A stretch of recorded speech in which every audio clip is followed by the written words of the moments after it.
میزنیمش بیا.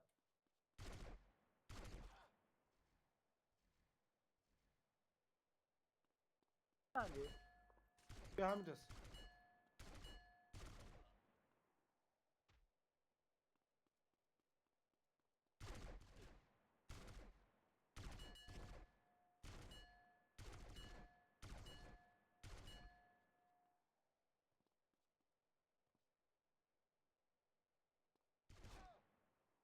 کجا رفتیم بی پدر؟ شیشم ردی. مانا میدی مانا. بیا اصلا مانا بدی. شیشم ردیه برید. فکر کنم توی اونو. بیا گرفتمش نمی‌تونی جای بریدی. بیا من 6 کردم. برو. برید بالا. بیا هم میگه بزنین تمام شد برید دیگه سریع. برو. بیا سعید بک نده بیا. برم آیتمام بگیرم الان میام. بیا سجاد بیا ولشون.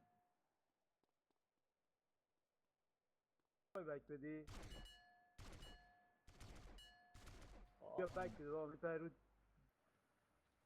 هستیم دیگه. فرید من روش 2 میکنم بهت بگم. 2 کرده بودم نه برید. جدی میگم. من پر گفتم کنم دو. خودمو.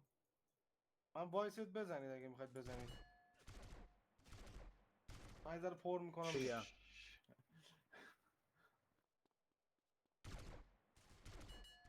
برید دارم آفلاینر ندارم.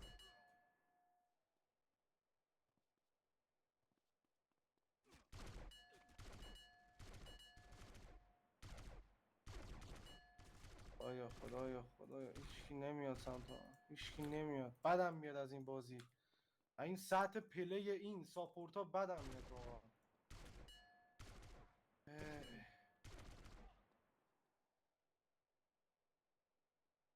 تیپی بده.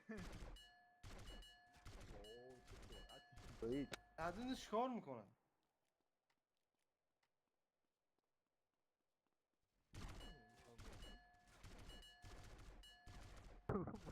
چیکار میکنه؟ سعید بگو برنامه چیه؟ اوه ناموسم به تخمتون نگیریم. بچه‌ها داشتن به تخمشون میگیرن حقیقتا. من با این قضیه واقعا بدم میاد. اینجوری بریم توربو